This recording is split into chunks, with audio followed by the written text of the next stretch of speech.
오늘이 왜 특별한 날인가 하면 오늘 우리는 주의 만찬을 행하는 날입니다. 뿐만 아니라 대림절 4주 중에 첫 번째 주일이기 때문입니다. 공교롭게도 예수님이 마지막 만찬을 제자들과 하시면서 말씀하셨어요. 포도주를 건네주면서 이것은 너희를 위하여 흘리는 나의 피다. 그리고 떡을 주시면서 이것은 내 몸이다. 그러면서 내가 올 때까지 이것을 기념하라. 그래서 우리가 기념하는 것이 주의 만찬 또는 성찬 예식 이렇게 이야기합니다. 그래서 매월 우리는 첫 주에 성찬 예식을 행합니다. 그리고 오늘은 절기상으로 12월 25일 성탄일 앞서 4주 동안 성탄에 주로 오신 예수님을 우리가 기뻐하며 기념하는 대림절입니다. 그래서 오늘은 주의 만찬을 행하는 날이며 대림절 첫 번째 주일을 맞이했습니다. 이 대림절은 대강절이라고도 이야기하고 강림절이라고도 부릅니다. 부활절이 주일을 뺀 40일 동안 준비하며 주님의 부활에 참여하고자 자신을 돌아보고 거룩한 삶, 성결한 삶, 절제하는 삶을 삽니다. 우리가 성탄에 주로 오신 예수님을 마음에 새기고 그 은혜, 받은 은혜를 누군가에게 전하여 그 영혼을 구원하는 4주간의 기간을 갖습니다. 오늘 이 말씀은 포로의 위기 속에 있는 이스라엘 백성에게 이사야 선지자가 전해준 말씀인데 그들의 불안하고 그들의 좌절된 심령을 위로하라라고 하는 말씀입니다. 두 번째는 여호와의 길을 준비하라는 말씀이고 그 다음에 핵심은 이 세상을 다스리는 것은 전쟁은 여호와께 속한 것처럼 고레스 왕도 아니고 느부갓네살도 아니고 하나님이 이 세상을 다스린다라고 하는 이 가장 중요한 세 가지 메시지가 1절서 11절에 담겨져 있습니다. 우선 대림절을 맞이해서 우리가 첫 번째로 이 본문 말씀을 통해서 전해받아야 될 말씀은 온 세상에 하나님의 위로를 선포해야 한다는 것입니다. 1절을 보겠습니다. 자, 1절을 보시면 뭐라고 말씀하시는가 하면 하나님이 친히 말씀하셨는데 너희는 위로하라. 누구를 위로하는가 하면 내 백성 이스라엘을 위로하라는 것입니다. 이스라엘은 하나님 앞에 죄를 지었죠. 우상 숭배에 빠지고 형식적인 제사를 드렸어요. 안식일을 제대로 지키지 않고 안식년을 제대로 지키지 않고 신년을 제대로 지키지 않아 하나님이 그것을 전부 계산해 보니까 70년 동안 하나님의 나라를 하나님의 일을 하나님의 나를 도둑질했어요. 그래서 70년 동안 포로 생활로 고통을 징벌로 주셨습니다. 그러나 이제는 때가 됐어요. 그래서 이사야 선지자에게 희망의 메시지를 전하는 게 너희는 위로하라. 내 백성을 위로하라. 그러면 위로의 때가 되었다라고 하는 것은 무엇을 의미할까? 바로 2절에 세 가지가 있습니다. 너희는 예루살렘의 마음에 닿도록, 즉 예루살렘 거민들이 납득할 수 있도록 정말 그렇구나 라고 할 것으로 외치라는 겁니다. 뭐를 외쳐야 될까? 첫째, 노역의 때가 끝났다. 두 번째, 죄악이 사함을 받았다. 세 번째는 여호와의 손에서 벌을 배로 받았기 때문에 모든 징벌은 끝났다. 이제 하나님께서 회복시키시고 메시아를 이 땅에 보내실 그것을 소망하라고 가르쳐 주는 것입니다. 이사야가 이 예언을 할 때 바벨론 왕이었죠. 느부갓네살이 예루살렘을 침공해서 유다 왕족을 잡아가는 제1차 포로가 BC 606년이었어요. 그러면 그때로부터는 약 100년 전입니다. 예루살렘이 함락된 BC 586년으로부터는 120년 전이에요. 그 전에 이러한 일이 있을 것을 예언했었으면서도 백성들을 위로하는 메시지를 전해주는 것입니다. 우리가 이 땅을 살아가면서 우리는 성경의 5가지 약속이 반드시 이루어진다는 것은 이미 역사를 통해서 알아요. 12월 25일 성탄에 주로 오신 예수님의 탄생을 기념하는 날입니다. 성탄일이라고 하죠. 그리고 그 절기를 우리는 성탄절 이렇게 이야기합니다. 성경에 5가지 큰 약속이 있는데 첫 번째는 메시아를 이 땅에 보내시겠다는 거예요. 창세기 3장 15절서부터 여자의 후손이 이 땅에 오실 것인데 그는 뱀의 머리를 상하게 할 것이고 뱀은 그 여자의 후손의 발뒤꿈치를 상할 것이다. 그래서 메시아가 이 땅에 오실 것을 창세기에서부터 말씀하셨는데 드디어 예수님은 이 땅에 오셨습니다. 그래서 성탄이. 그 다음에 십자가에서 약속대로 우리의 죄를 대속하기 위하여 죽으셨어요. 그 다음에 약속대로 3일 만에 다시 살아나 부활하셨습니다. 그리고 승천하셨으며 보혜사 성령을 약속대로 보내셨어요. 그러면 성경에 십자가에 죽으시고 부활하시고 승천하시며 보혜사 성령을 보내주셨고, 그러면 마지막 이제 남은 것은 뭐예요? 내가 다시 오마 제자들이 보는 앞에서 승천하시면서 보혜사 성령을 보내주실 것과 다시 오실 것을 약속해 주셨습니다. 그럼 우리는 이미 오신 예수님, 지금 이사야 선지자는 유다 백성에게, 이스라엘 백성에게 희망을 선포하기 위하여 이 메시지를 주지만 이 메시지는 완벽하게 이루어졌습니다. 메시아가 이 땅에 오셨고 우리는 그 예수님으로 인하여 구원을 받아 하나님의 자녀가 되었습니다. 그러면 이 말씀을 통하여 우리는 대림절을 어떻게 맞이해야 할까? 마지막 재림 주님이 오시는 그 약속이 반드시 이루어질 텐데 그 약속을 이루기 위해서는 우리가 어떻게 준비해야 할까? 자, 첫 번째가 3절입니다. 첫 번째는 1절에 온 세상에게 이 위로의 메시지를 선포하는 것이에요. 두 번째는 3절입니다. 여호와의 오는 길을 준비하는 것입니다. 자, 3절 같이 선포합니다. 시작. 외치는 자의 소리여 이르되 너희는 광야에서 여호와의 길을 예비하라. 사막에서 우리 하나님의 대로를 평탄하게 하라. 같은 맥락의 말씀입니다. 광야에서 여호와의 길을 예비하라. 이 광야는 이스라엘 백성이 40년 동안 가나안 땅에 가기 위하여 머물렀던 곳, 훈련받았던 곳, 오늘날 우리로 이야기하면 험한 세상에서 하나님 뜻대로 살기 위하여 우리는 많은 환난과 역경 속에 훈련을 받습니다. 그래서 광야에서는 여호와의 길을 예비하라. 그리고 사막에서는 하나님의 길을 평탄하게 하라는 것입니다. 사막은 광야보다도 더 삭막한 것이죠. 성지순례를 가서 보면 우리가 광야 그러면 그냥 황무지만 있는 것으로 생각하는데 이스라엘에도 비가 오는 우기가 있고 비가 오지 않는 건기가 있습니다. 우리가 옛날에 산에 나무가 없었을 때는 비가 조금만 와도 붉은 물이 하천으로다가 흘러갔어요. 이스라엘 성지를 순례하다 보면은 큰 바위돌이 강처럼 생겼는데 물이 하나도 없는 강 바닥에 큰 바위가, 사람 키보다 더 큰 바위가 듬성듬성 있어요. 설명을 해주시는 그 가이드가 그렇게 이야기합니다. 여기는 건천, 와디라고 그래요. 건천인데 비가 올 때는 일로다가 가득 차서 물이 흘러가지만 사막에는 비가 와도 스며드는 것도 있지만은 비가 좀 오게 되면은 바로 스며드는 부분이 적어서 그대로 하천으로 흘러가서 시뻘건 물이 흘러가는데 이렇게 바위까지도 굴릴 정도로 많은 물이 지나간다. 그러나 비가 그치게 되면 바싹 마르니까 이렇게 흔적만 남는 건천이 되었다. 그러면은 이 사막에서 여호와의 대로를 평탄하게 하라.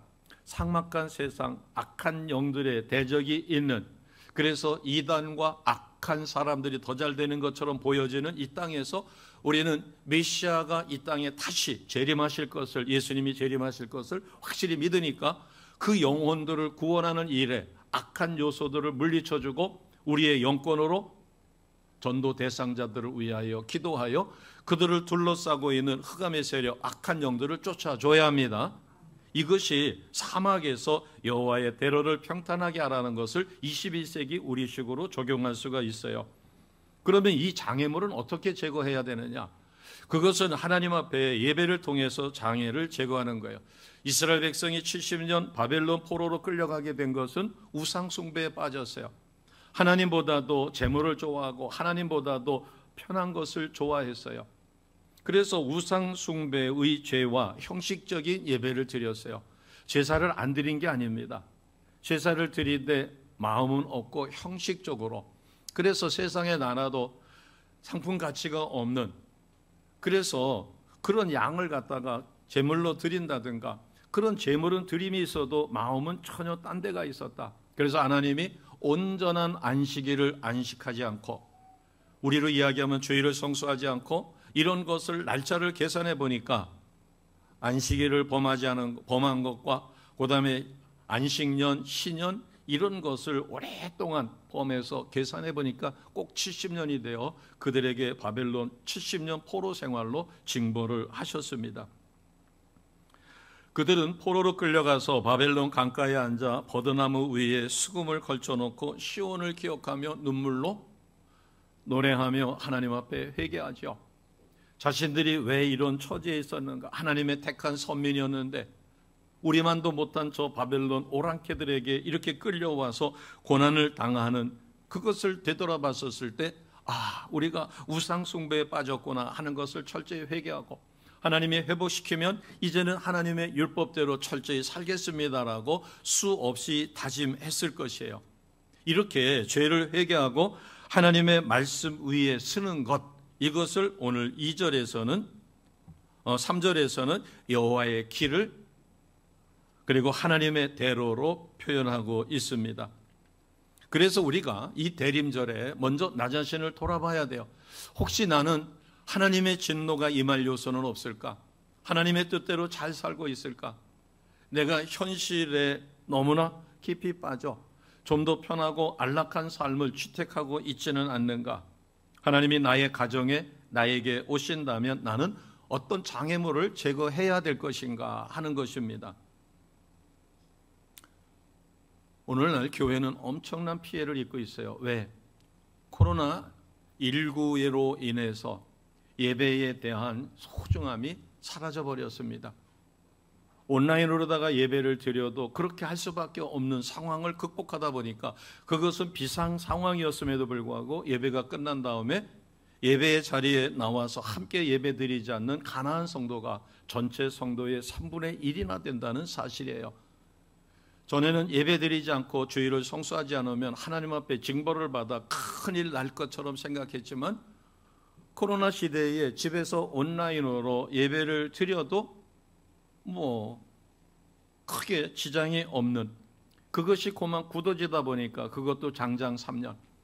이제는 교회에 나오는 것이 귀찮고 그러다 보니까 편하게 집에서 동영상을 보고 예배를 드리고, 그러나 동영상을 보고 예배를 드릴 때 반듯하게 앉아서 말씀상을 갖다 놓고 텔레비전 앞이든 아니면은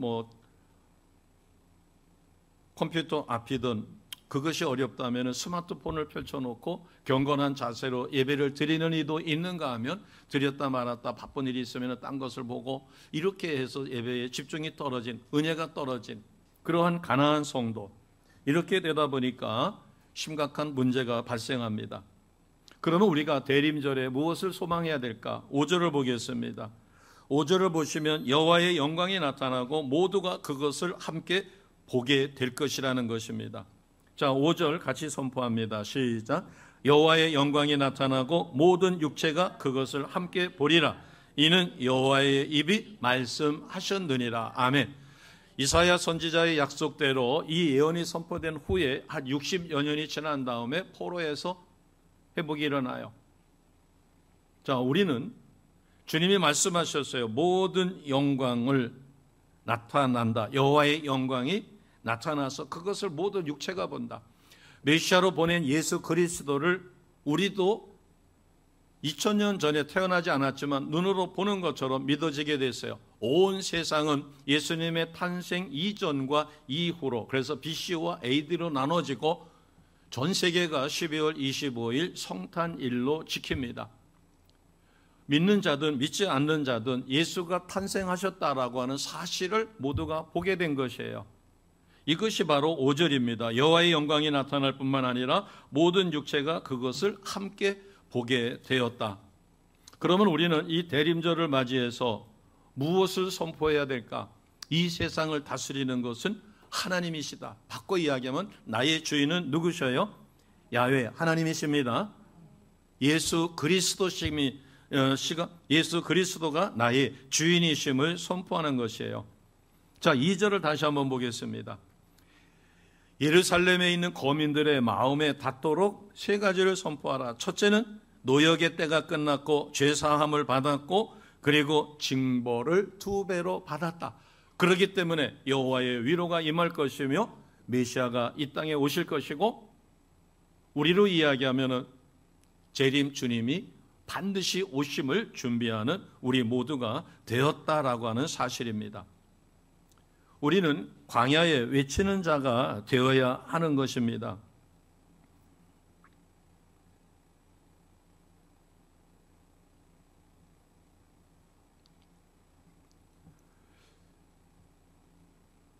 우리가 광야에 외치는 자로서 무엇을 외쳐야 할까? 첫째는 1절에 있는 것처럼 위로의 메시지를 선포하는 것이에요.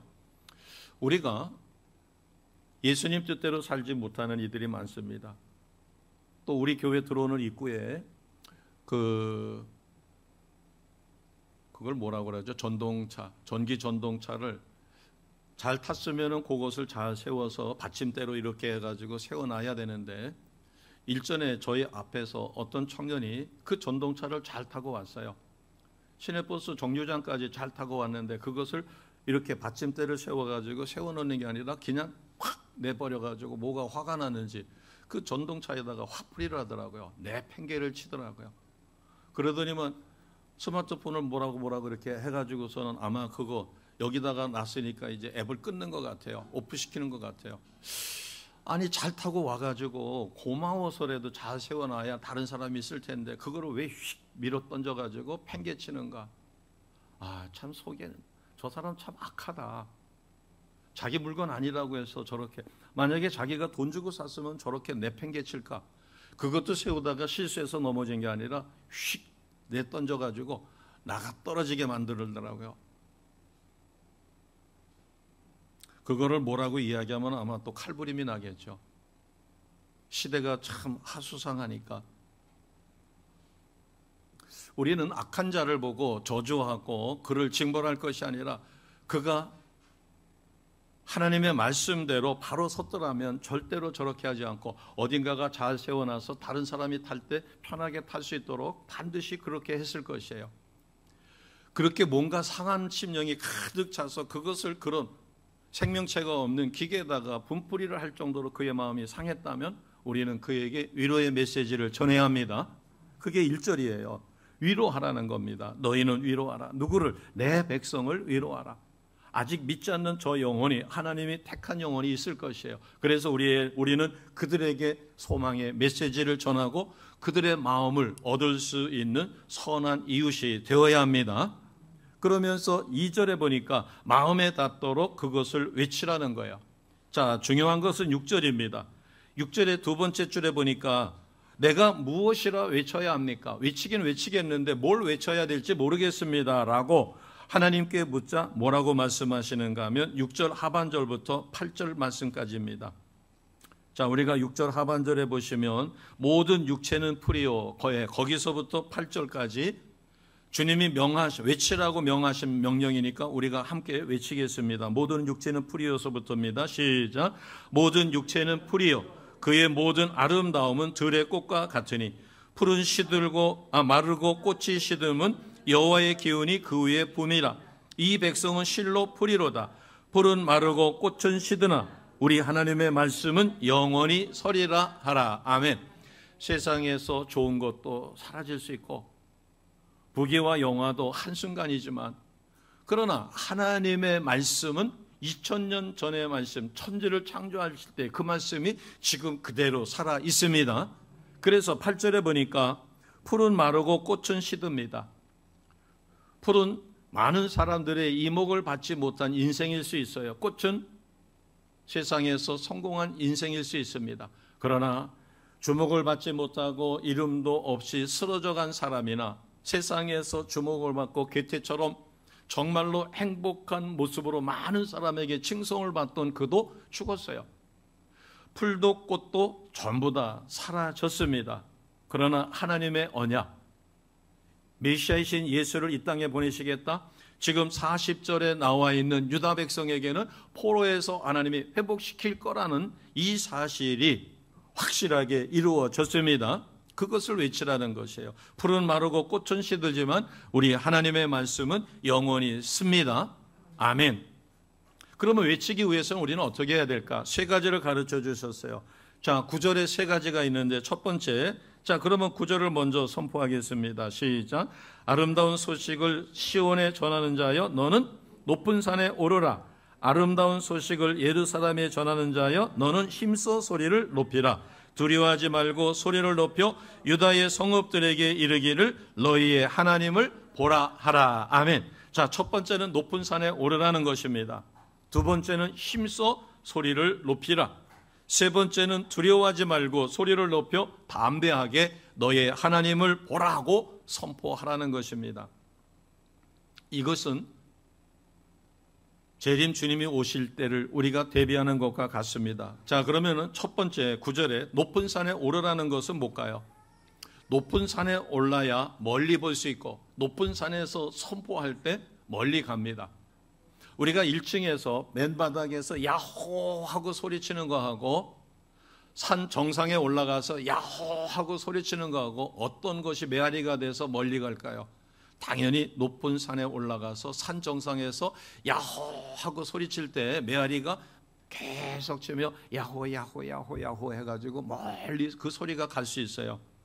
여기서 도래할 하나님의 나라, 이것을 멀리 전하기 위해서는 보다 높이 올라가라는 것입니다. 축구를 좋아하는 사람들은 손흥민 선수가 어느 날 예수님을 영접해서 신실한 성도가 돼서 예수 복음을 전한다면 파급 효과가 엄청나게 클 것이에요. 싸이가 강남 스타일이라고 하는 특이한 노래를 만들어가지고 전 세계가 싸이의 그 말춤을 추느라고 한동안 유행을 했습니다. 지금 싸이의 그 강남 스타일보다도 더 전 세계를 강타해서 몇 주 동안 빌보드 차트 1위를 차지했던 그 노래가 로제라고 하는 그 여자 가수의 대한민국 가수입니다. 이름이 로제라고 그러더라고요. 그 아파트라고 하는 거기에 있어서 뭐 아파트 뭐 이렇게 한다고 그래요. 그런데 그게 지금 1억 뷰를 넘어가지고 뭐 10억 뷰 해서 빌보드 차트 계속 1위입니다. 그런데 그가 아파트가 아니라 그와 같은 것으로 예수님의 복음을 아주 쉽게 따라 부를 수 있는 그런 걸로 해서 전 세계의 사람이 열광하고 그것을 따르게 부르게 만든다면 그 파급 효과는 엄청나게 클 것이에요. 이름도 없는 무명인이 복음을 전하는 것은 자기 주변에 조금 영향을 줄 수 있을 것입니다.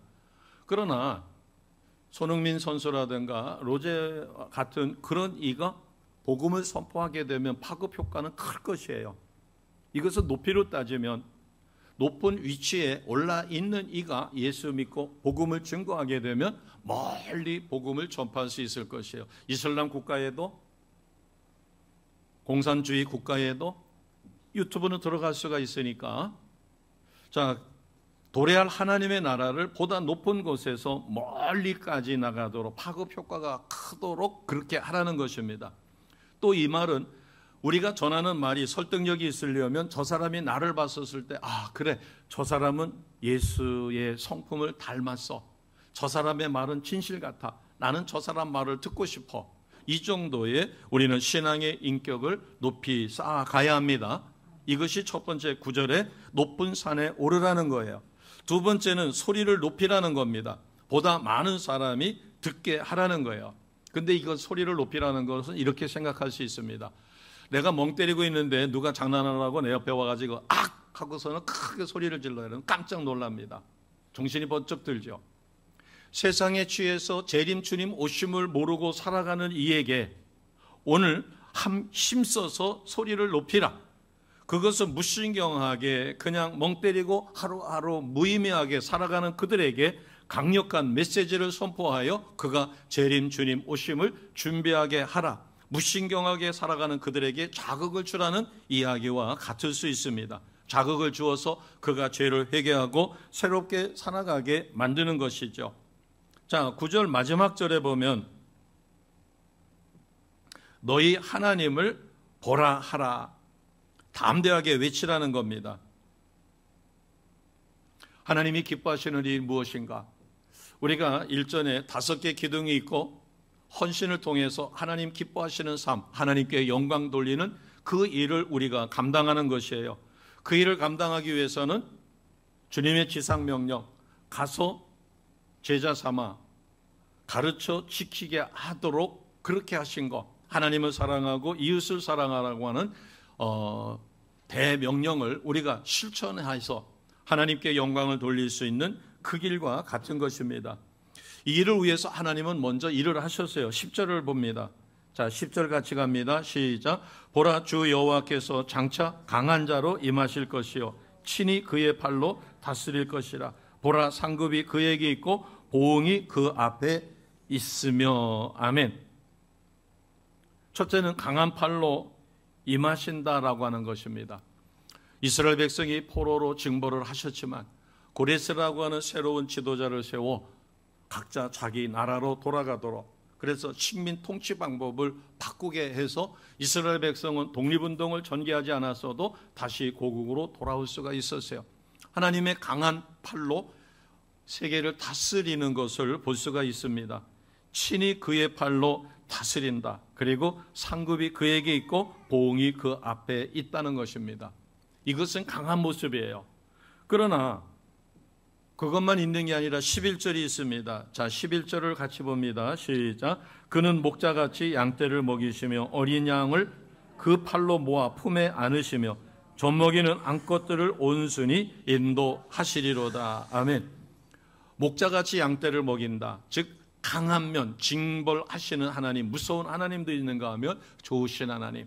그래서 목자가 양떼를 먹이고 어린 양을 팔로 모아 품에 안는, 그리고 온순하게 인도하는 이런 양면적인 모습을 하나님은 보여주신다는 겁니다.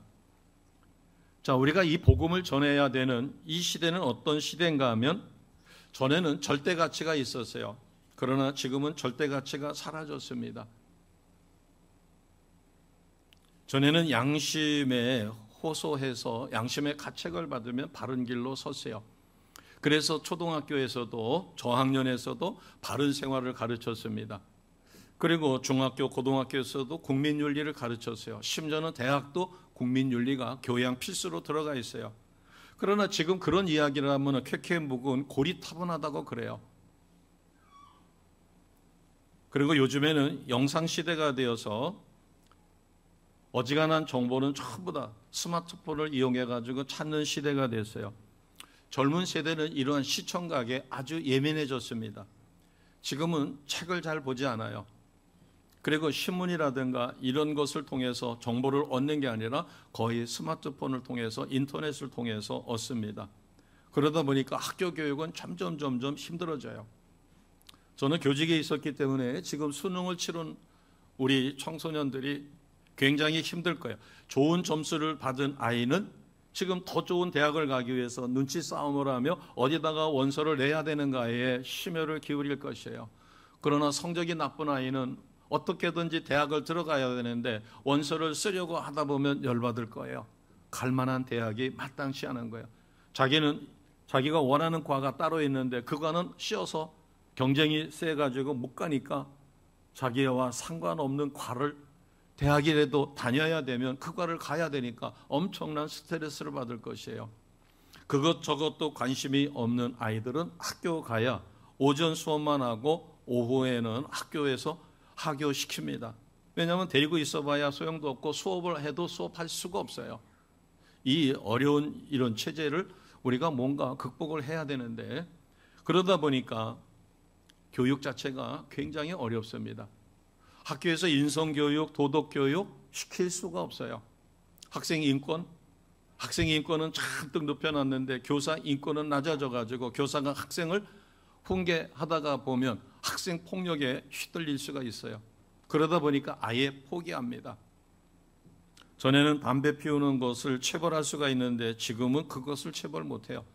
아이가 버져서 엎드려서 잠을 자고 있어도 교사가 경고는 줄 수 있어도 어찌할 방법이 없습니다. 대한민국 교육이 이렇게 망그러져 가고 있는데도 거기에 대한 대비책이 없어요.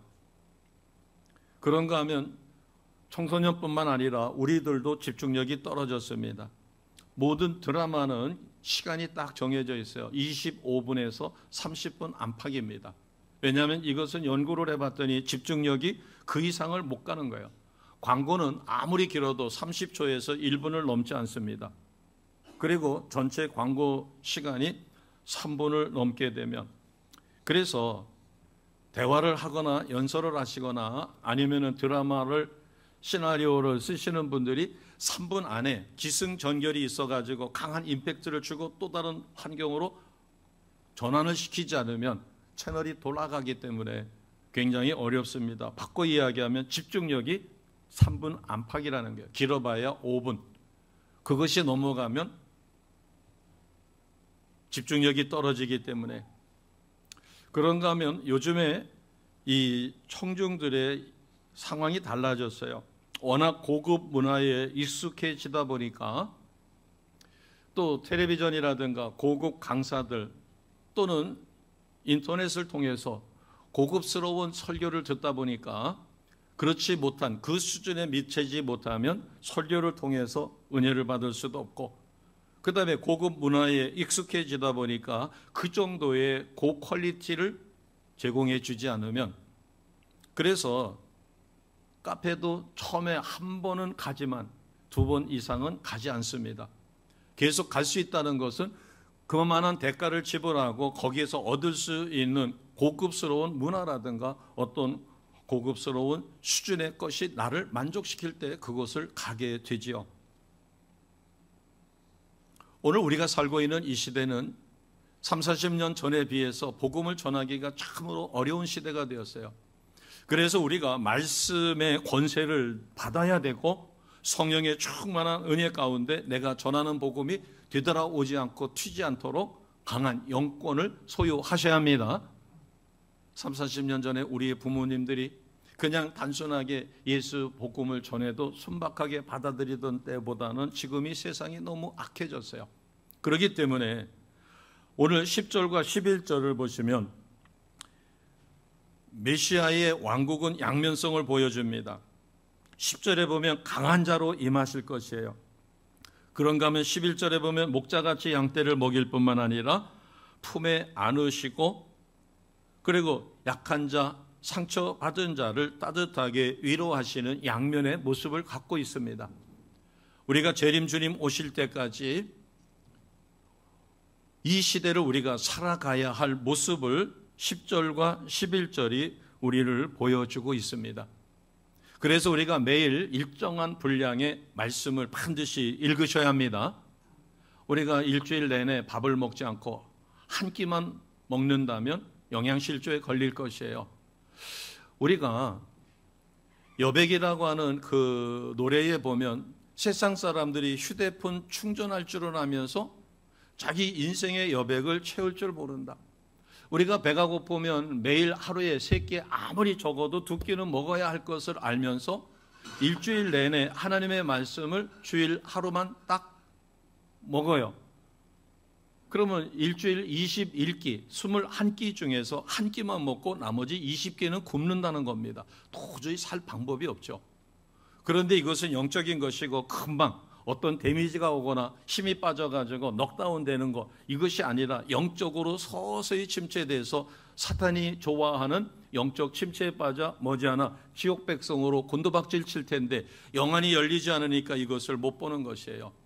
21끼를 먹어야 되는데 이게 정상인데 한 끼만 먹고 나머지 20끼를 굶는다. 그래도 영적 고갈에 걸리지 않는다. 그것은 거기에 준하게끔 매일 일정한 분량의 말씀을 부여잡고 그 말씀의 권세를 누려야 합니다. 기도의 능력을 받아야 합니다. 성령의 강력한 기름 부으심을 받아야 합니다. 이것이 없으면 나는 영적으로 침체돼요. 그러다가 조그마한 어려움이 오면은 곤두박질치고 신앙이 바닥을 보이는 것입니다. 오늘 10절과 11절은 외치는 자에게 하나님은 강한 양면의 모습을 보여주셨어요. 강한 모습이 있고 약한 모습이 있습니다. 부드러운 모습이 있어요. 그리고 또 하나는 우리에게 10절에 2가지 약속이 있습니다. 소망이죠. 자, 10절을 같이 봅니다.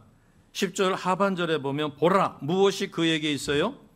상급이 그에게 있고, 보라, 무엇이 그에게 있어요? 보응. 여기서의 상급은 신실한 크리스찬에게 하나님 뜻대로 사라지는 자, 복음을 전하다가 수모를 당하고 침뱉음을 당하고 욕설을 당해도 그 영혼을 사랑하여 끝까지 복음을 전하여 그 영혼을 구원하는 자에게는 생명의 면류관이라는 상급이 있습니다.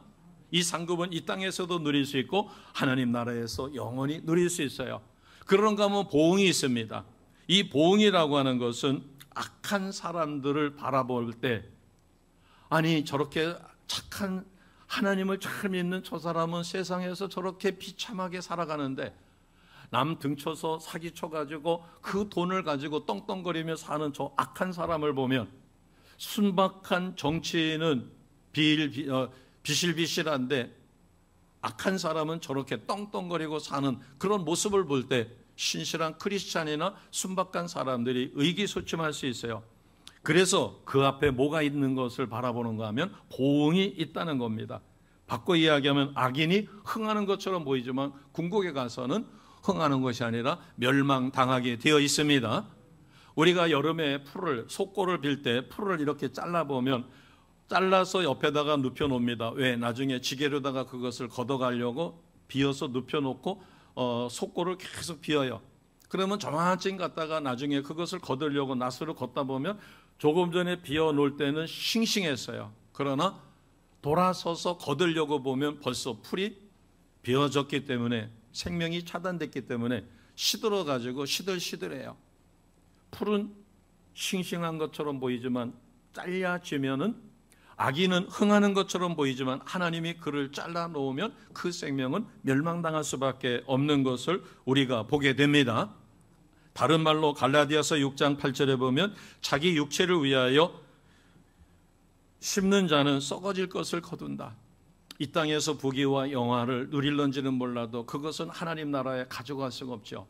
그러나 성령을 위하여 심는 자는 성령으로부터 영생을 거둡니다. 아멘.